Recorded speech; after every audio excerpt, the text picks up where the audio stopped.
nga impormasyon sa agrikultura, mga simpleng tips para sa mga mag-uuma, yaman sa kaumahan, kikita ka na, aasenso ka pa. Sa programang AgriSenso, kauban si Inday Bajang o Clara Tita. Kini nga programa hatod kaninyo sa King's Vita Plus Animal Feed Supplement, Panamox Antibiotic Caplet ug Panamox Forte ug sa Intenso Premium, Intenso Power Stag ug Intenso Plus. Hello! Magandang araw po sa ating lahat, Luzon, Visayas at Mindanao. Andito na naman po kayo sa inyong paboritong programa para sa ating mga magsasaka at agrikultura. Wala nang iba pa ang AgriSenso sa agrikultura. Aasenso ka. Kumusta po kayong lahat? Sa mga nakikinig po sa atin via King's Radio Stations at lalong-lalo na po sa ating mga viewers sa ating live sa Facebook page, sa AgriSenso sa agrikultura Facebook page. Ganon din po sa ating ka-farming angat ka, Facebook page partners, Damdamag Digital Media, partner natin, and of course, Regional News Group or RNG Luzon. Hello po sa inyong lahat. Ayan, napaka-exciting po ng topic natin ngayon for today dahil isa pong, kumbaga, interesting siya na topic dahil hindi pa po talaga nawawala ang problema ngayon sa ating mga hog farmers o sa ating mga hog raisers with regards po dito sa African swine fever, okay? At most especially po dyan sa may area, sa may Iloilo, sa may Panay Island, diba? Sa may Aklan, Antique, Capiz, I know meron ng mga areas dyan na apektado po sa African swine fever na sana po ay makontain na yan. Hindi na po talaga totally lahat ng mga areas dyan ang mapasok po ng African swine fever, okay? So make sure po na nakafollow tayo sa mga protocol, make sure po na nakafollow tayo sa mga lahat. Sundin natin po lahat ng mga instructions, mga preventive measures, mga safety protocols po, laban po sa itong African swine fever. Okay? So speaking with that, i-share po namin ngayon itong mga tips na dapat po ay ating isaalang-alang para po ay iwasan natin na mahawaan po ang ating mga alagang baboy sa African swine fever. And yan, at ito po ang ating Agri-Unique Chika sa araw na ito, courtesy of Maguguma TV. Ayan, Row BTR. Nasa ilalim na po sa state of calamity yung aming probinsya ng Aklan. Meron dito mga farmers sa mga ibang bayan na talagang kinukuryente na yung mga baboy nila. Ang edad nila ngayon ay nasa 25 days old, no? Simula panganak. Yun ang gaganda ng kanilang mga katawan, mga farmer.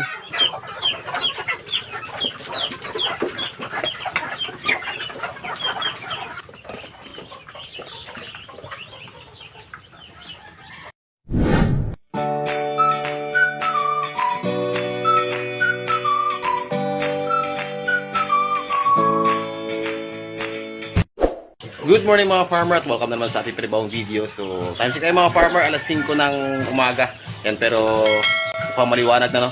Yan, so maaga tayo ngayon mga farmer dahil sa magpapatalim na tayo ng palay natin doon sa ating palayan. So, kanina mga farmer, alas 4 ay nagatid na tayo ng mga binhi doon. At andun na yung mga tao natin mga farmer na magtatrabaho doon sa ating palayan. Okay, so mamaya mga farmer, update ko kayo, no? Yan, ngayon po ay magpapakain na tayo ng ating mga alaga dito.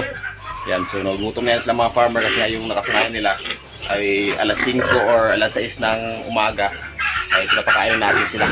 Okay, so update ko rin kayo mamaya mga farmer kung ano na yung status ng insect sa lugar. And so medyo talagang lumalala na nga. At sana nga ay tayo abutin dito, no? Kasi nga medyo malayo naman yung lugar natin, nasa gitna kami ng palayan. So yun yung isa sa mga advantage natin dito. Okay, so kain tayo mga farmers sa ating mga alaga. So mga farmer, King's Vita Plus pa rin yung gamit natin sa ating mga alaga, feed supplement.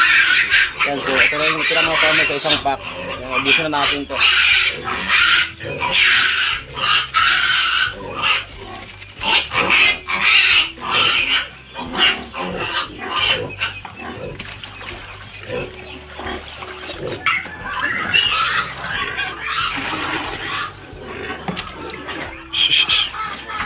So yung mga farmer, palalabasin muna natin yung ating mga biik, no? Para makakain yung kanilang nanay. Yun, no? So may ay pakakainin na rin natin sila.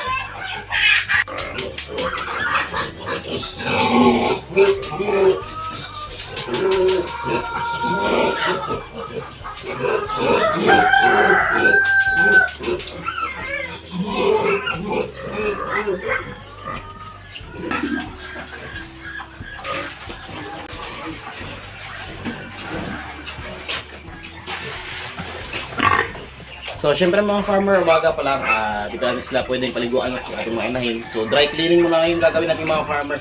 So, alisin muna natin yung mga dumi nila dito. Saka mamaya natin sila paliguan kapag mainit yung panahon. Okay, so, walisin natin mga farmer at taputin yung dumi nila.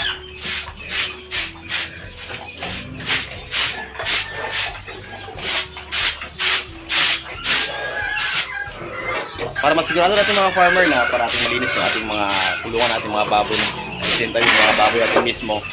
Every time na magpapakain tayo, apply natin yung dry cleaning. No? So alisin natin yung mga dumi nila sa kanilang kulungan para hindi nila ito mahigaan. Ito yung magiging dahilan yung bakit madudumi yung ating mga alaga kapag mahigaan nila yung kanilang mga dumi. So ay mga farmer, no, malinis na yung kulungan ng ating mga inahin. Yan, so kapag ganitong umaga mga farmer, huwag muna natin basahin yung kanilang kulungan. At baka kasi pagpasok ng kanilang mga biik ay basa pa yung sahig. At magkakaroon sila ng sakit, no? Yan. So okay na. So yung mga farmer, tulog pa yung mga biik natin, no? Talagang umagang-umaga pa kasi. Pero pakakainin natin sila. Yun ang gaganda ng kanilang mga katawan mga farmer. Ang edad nila ngayon ay nasa 25 days old, no? Simula panganak. Yan, malalapad yung kanilang mga likod mga farmer at talagang puro muscle talaga. Yan. Dun sa kabila. Gigisingin natin sila.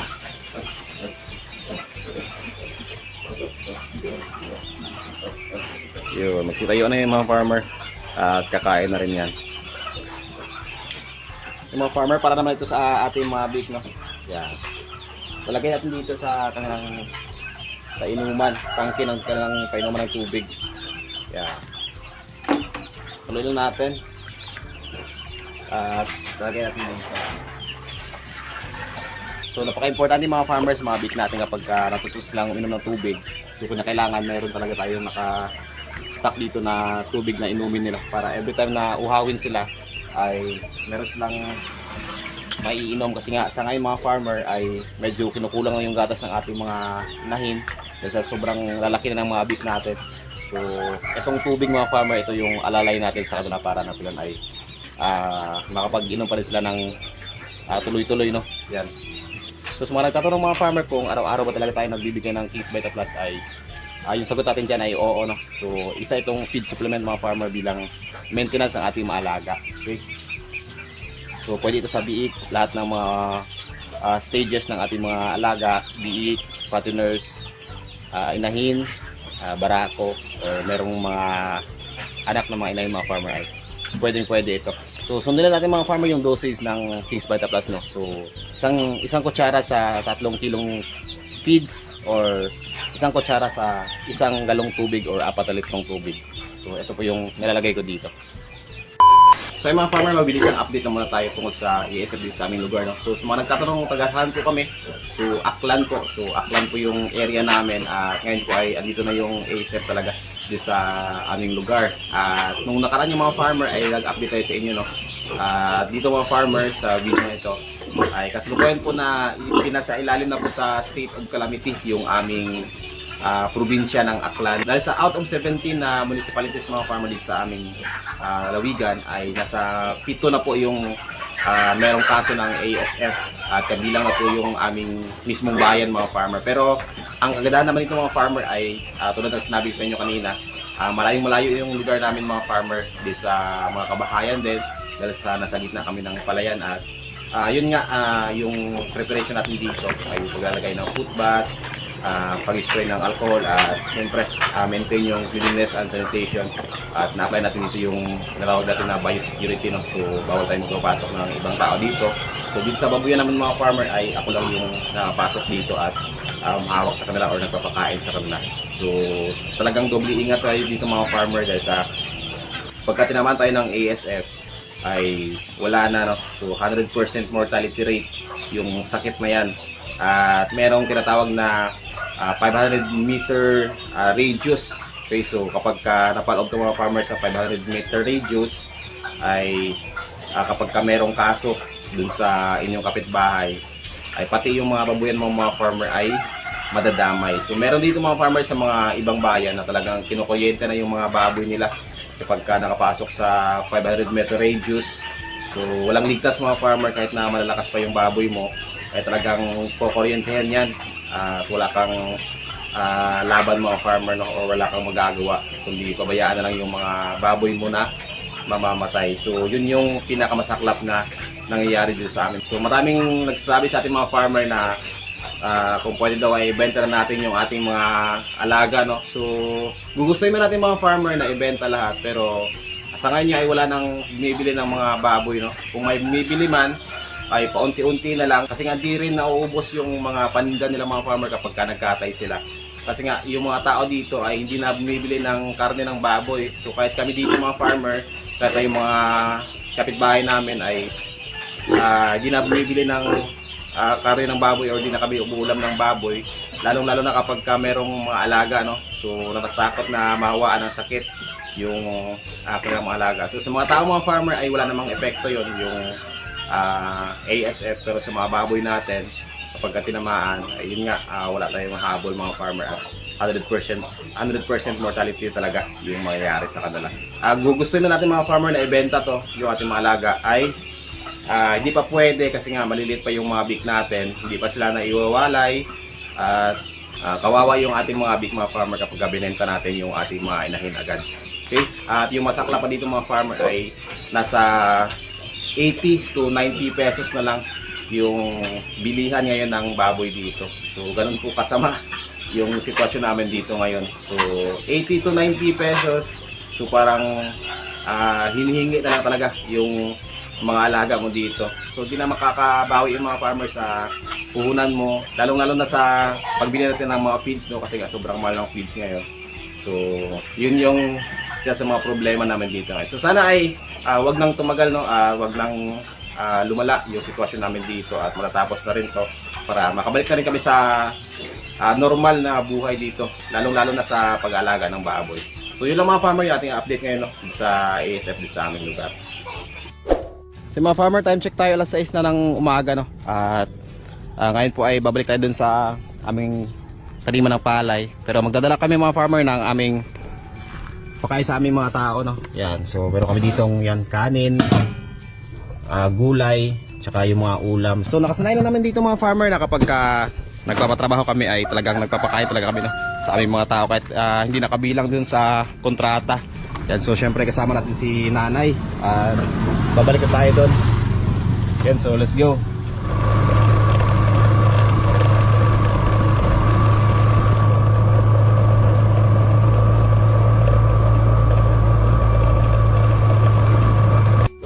So yung mga farmer, dito na tayo at nagsisimula na yung ating mga tauhan dito, no, na mag plot. So magawa sila ng plot ngayon mga farmer. Actually naipakita ko na ito sa mga nakaraang vlog natin tungkol sa pagtatanim ng palay. At actually mga farmer ay malapit nila itong matapos. So sabi ni Cole Jr. yung kanilang leader dito ay kanina pa daw alas 2 ng madaling araw sila nagsimula. So grabe talaga, napakasipag kasi nga maganda kayo magtrabaho mga farmer kahit na madaling araw, gawa ng maliwanag yung buwan. So kahit na madaling araw sila mag-umpisa mga farmer ay talagang tuloy-tuloy pa rin yung kanilang trabaho. So sana ay hindi ulanin, no, para hindi masira yung sabog tanim natin. So itong area na ito mga farmer ay nasa 1.6 hectares, no. Ito parati yung pinapakita ko sa inyo sa mga vlog natin. At sanang ay swertehin tayo ngayon, di tulad ng nakaraang ani natin na talagang medyo malas tayo doon, no. Pero nakatabla pa rin tayo doon mga farmer sa ani namin. Pasalamat pa rin tayo at meron tayong nakuha, no, kahit papaano. So naabutan kasi ng ulan yung mga farmer nung nakaraan. So maya-maya yung mga farmer kakain na rin sila. At ando na nga yung dala natin na pagkain, no. So talagang kapag nagpatrabaho kami dito mga farmer ay nagbibigay talaga kami ng pagkain kasi nga ramdam namin yung hirap nila mga farmer, gawa ng yung mga magulang ko rin ay nagtatrabaho rin. So parehasan din yung trabaho namin dito. So ramdam namin yung hirap at yung pagod nila mga farmer, kaya nagpapakain talaga kami. So isa kasi sa mga importante mga farmer kapag nagpapatrabaho ka ay alagaan mo rin ng mabuti yung inyong tauhan para nang sa ganun ay gagawa rin sila ng mabuti para sa inyo.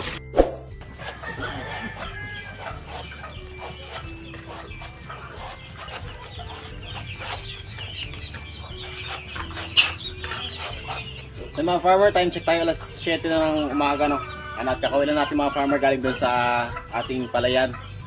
Ngayon po ay nagagaya tayo ng puno ng saging, no? Ayan. So ito yung gagawin natin na pakain ngayon sa ating mga alagang manok, tsaka pati na rin pato mga farmer. Ayan, nag-aantay na sila. So alaga yan ng kuya ko mga farmer. Yan, sobrang dami, mga sisiw. Yan, at haluan natin itong mga farmer ng counting feeds, tsaka durak ng palay, saka tirang kanin. So yun na yung ating pakain. Kung minsan ay madrid agwa mga farmer yung ginagamit ko dito, tapos yun yung ginagawa natin pakain sa kanila. So ngayon mga farmer, gayatin natin ito ng maninipis, tapos mamaya ay katadta rin natin to hanggang sa lumit palalo yung mga saging na ito. Yan, so tara.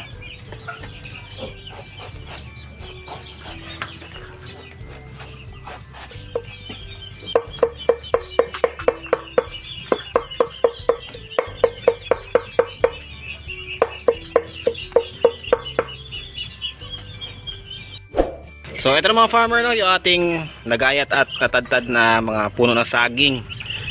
Yan. So wala pa kasi tayo mga farmer ng shredder, no, or yung pang tadtad natin na makina sa mga gulay natin dito. Yan. So ngayon mga farmer ay bibigyan natin ito sa ating mga alaga. Yung mga farmer, lalagay natin dito sa ating balde, no. Yan, dami na agad, oh. Tapos yung ating yan, kanin na tirang kanin mga farmer. At yung ating binlid mga farmer na naluan natin ng counting feeds. Yan. Tapos lalagay tayo ng darak ng palay, pangdagdag lang mga farmer. Yan. Tapos yung ating case point tapos mga farmer para mas sigurado natin na maayos din yung kondisyon ng ating mga alagang manok. So lalagay tayo ng isang kutsara lang sa kanilang pagkain. Haluin natin.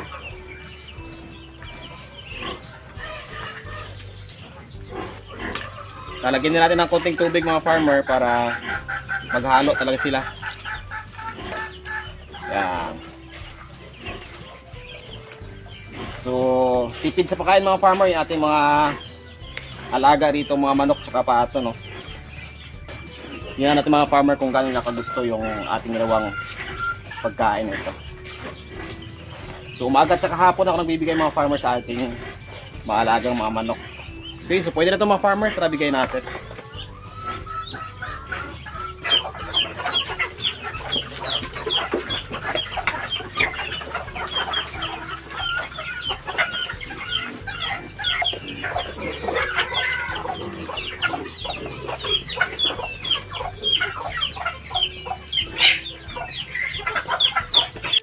Yung mga farmer, oh, sobrang dami na yung mga manok natin dito.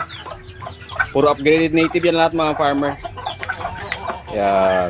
Gustong gusto nila yung binigay natin, oh. So napaka-healthy pa yan mga farmer para sa kanila, yung puno ng saging na yan. Yun, ganda tingnan mga farmer. At eto pa, meron tayo ditong nilagay kahapon na dahon ng Madrid de Agua. Ayan, oh. Yan, naubos nila yung sa baba, pati na doon mga farmer.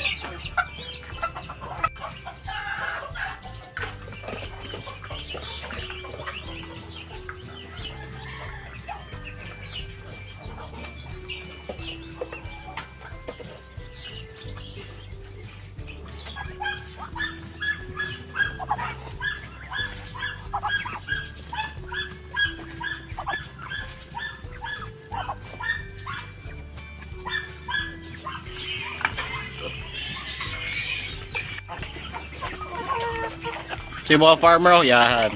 Walang tira yung pagkain nila. Yung mga saging na ginayat natin, yung puno na saging, walang tira. Yan, so ganito sila karami mga farmer. So dati nag-umpisa tayo dito ng 3 piraso lamang, pero ngayon ay sobrang dami na nila.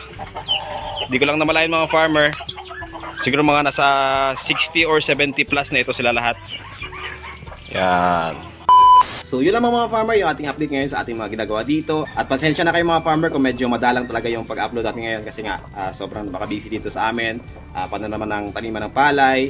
At syempre marami pa rin tayong ginagawa dito. So yan po yung parating yung sasabi sa inyo mga farmer kapag buhay probinsya tayo. So kinakailangan madiskarte tayo, sipag at syaga yung puhunan talaga mga farmer kapag dito ka. Kasi kapag masipag ka dito, ay talagang di ka gugutumin, di maghihirap yung pamilya mo. At syempre napaka-simpleng pamumuhay lamang yung mayroon kami dito sa probinsya. So shoutout sa mga nakarelate dito no, na mga taga-probinsya rin. At syempre yung mga OFW natin na taga-probinsya at doon nagtatrabaho na sa ibang bansa. So nagpapasalamat sila sa ating mga farmer dahil sa mga videos natin ay parang nare-refresh daw sila no, or parang nakaka-relate daw sila sa buhay probinsya talaga. Okay, so tulad ng sinasabi sa inyo mga farmer, di lang tayo pwedeng umasa sa isa lamang na pagkabuhayan. So kinakailangan na meron tayong mga extra na pwede nating pagkukunan ng income at yun yung mga gamit natin sa pang-araw-araw. So actually ngayon mga farmer, pagkatapos ng video na to ay magde-deliver ulit ako ng mga gulay na harvest ni nanay.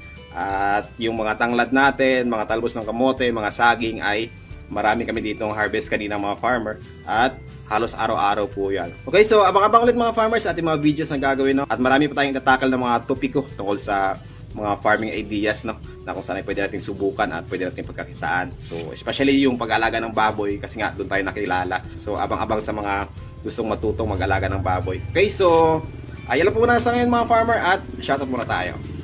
Okay, so bago tayo magtapos mga farmer ay syempre shoutout muna tayo sa ating mga napakasulit na supporters, solid na subscribers, mga silent viewers. At syempre sa lahat ng mga OFW natin na laging na-inspire no, sa ating mga ginagawa dito. Okay, so kahit po ay shoutout ko kayo. Okay, so shoutout kay Sir Rodrigo Esplana sa parating nanonood at parating nagko-comment sa ating comment section. So mag-ingat ka po dyan parati sir sa inyong ginagawa dyan sa abroad. At syempre kay Sir Marnel Galit, kay Ma'am Analisa Ornido, John Paul de la Cruz na palaging nanonood, kay Sir Andy Malvar, Melanie Gusi, Sir Rocky, Ma'am Sai Cabanya, shoutout po sa inyo. Ganun din po kay Sir Elvis Gumial, watching from Zamboanga del Norte, kay Sir Alexander Hilario, kay Jay Rosario, kay Sir Aris Hosmilio, na laging nagpapasalamat sa ating mga farmer dahil sa marami daw siyang natutunan sa ating mga videos na ginagawa. So isa nating followers sa Facebook. Ganun din po kay Sir Rachel Gonzalez, watching from Tacloban, kay Sir Just Ruiz, kay Ma'am Jennifer Bacanay, kay Ma'am Jennifer Baga, at syempre kay Sir Efren Beato. Pabisita rin mga farmer at pasubscribe sa mga YouTube channel nila Sir Piggy Bankers na nagbigay sa atin ng tip kung paano natin maiwasan yung pagkahawa ng ating mga baboy sa ASF no. So abangan nyo mga farmers sa mga next video natin at tatakil din natin yun, yung mga tips kung paano natin maiwasan yung pagpasok ng ASF dito sa ating mga babuyan. Kay Ma'am Probinsyanang Magbababoy, Madiskarting si Turing, Labitans Channel, Ma'am Souls Gandang Buhay na taga dito rin sa Aklan, Tinigwan Farm TV at Ma'am Lynn Promdi. So yung mga farmers, mga gusto shoutout, comment lang kayo sa ating comment section para may shoutout kayo sa ating mga next vlog. At sa mga hindi pa po nakapag-subscribe ay pa-subscribe na din po para lagi po kayong updated sa mga gagawin pa rin mga videos, mga tips at tutorials at iba pang mga farming ideas kung saan ay pwede yung pagkakitaan. So hanggang sa muli mga farmer, happy farming!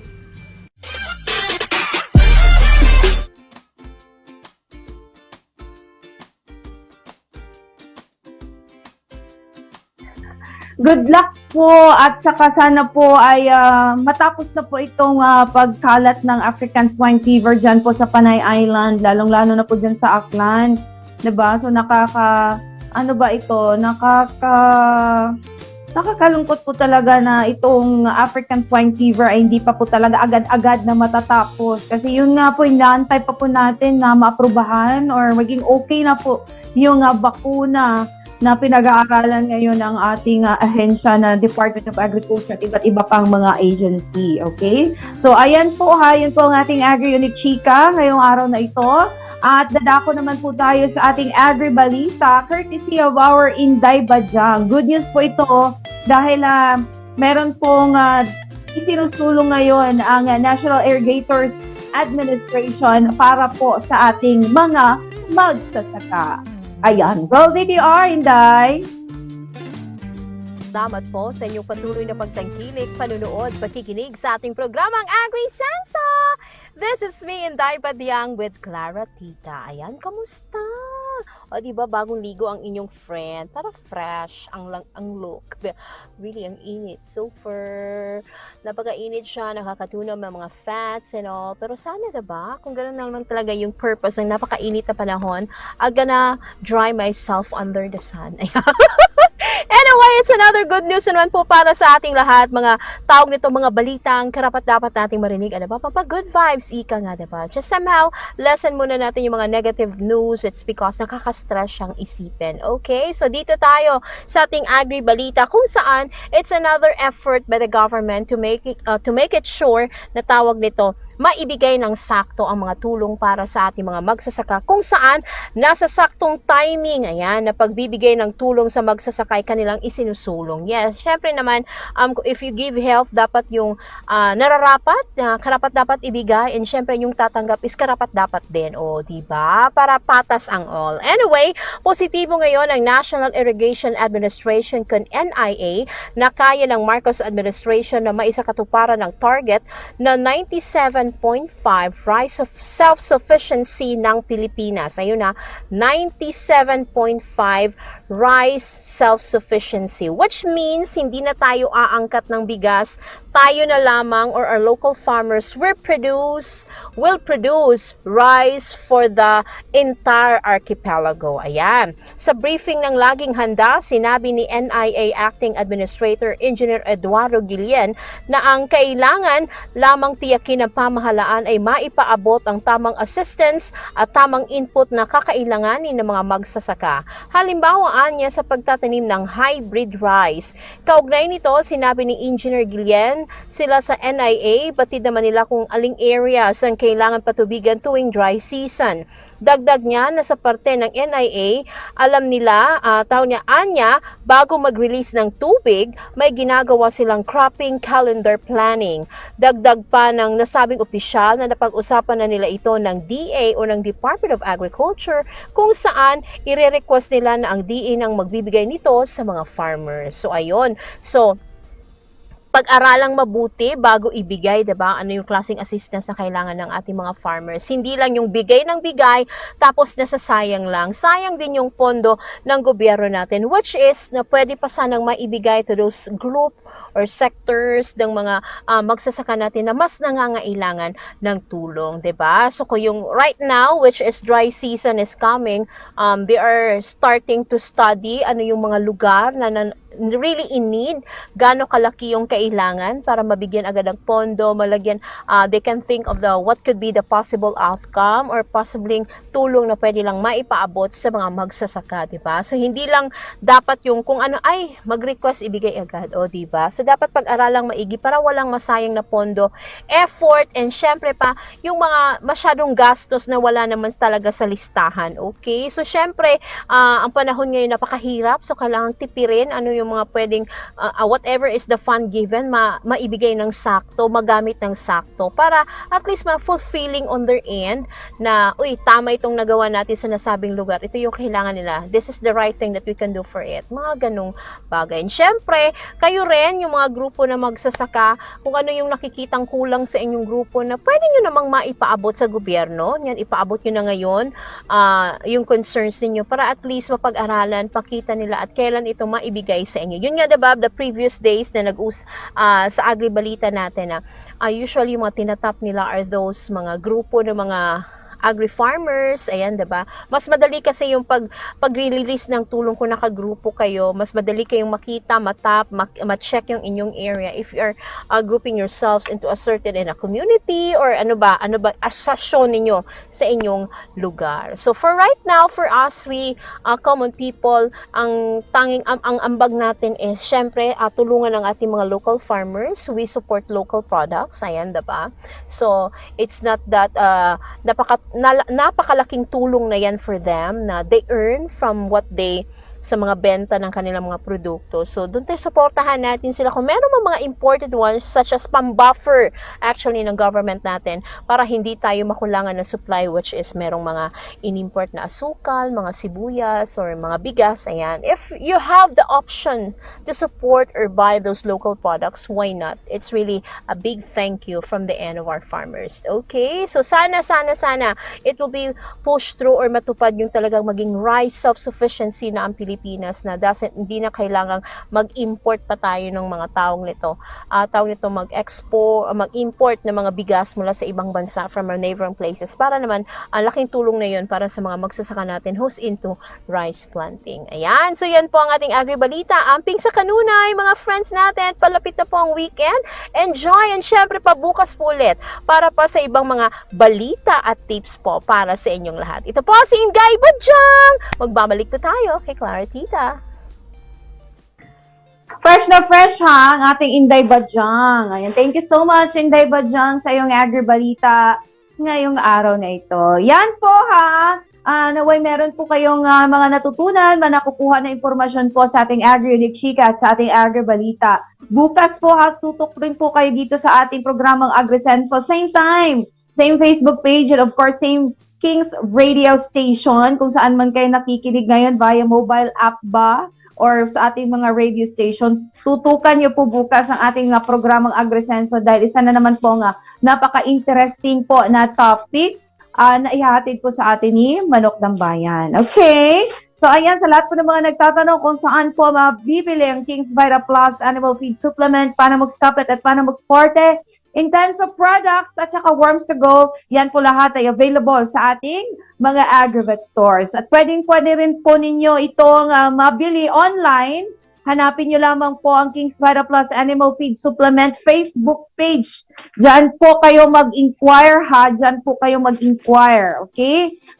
Opo. Kailangan po ay punta po kayo doon sa mga legit po talaga na mga partner natin, na mga Facebook page. At saka, of course, dito po sa Shopee, yung po ating KBM Agrovet Lines, yan po ang official store natin sa Shopee para po ay makater po lahat ng inyong mga online orders. Lalong-lalo na po doon sa mga lugar na hindi pa po or malayo po sa mga Agrovet stores at napapagod na po kayong pumunta sa bayan, pero pwede naman po makapunta si Shopee dyan, mapuntahan po ng delivery rider, why not, mag-order na lang po kayo online, okay? So, ayan po ha, message lang kayo, COD po tayo or COP via LBC, pero sa Shopee po, COD po puro, JNT Express o kaya GoGo Express. Okay? Ayan. Thank you so much po. At yan po ang ating Agribalita at Agri-Unique Chika sa ating programang AgriSenso. Abangan niyo po ulit bukas ha si Clara Tita sa same program of course sa AgriSenso. Okay? Ayan.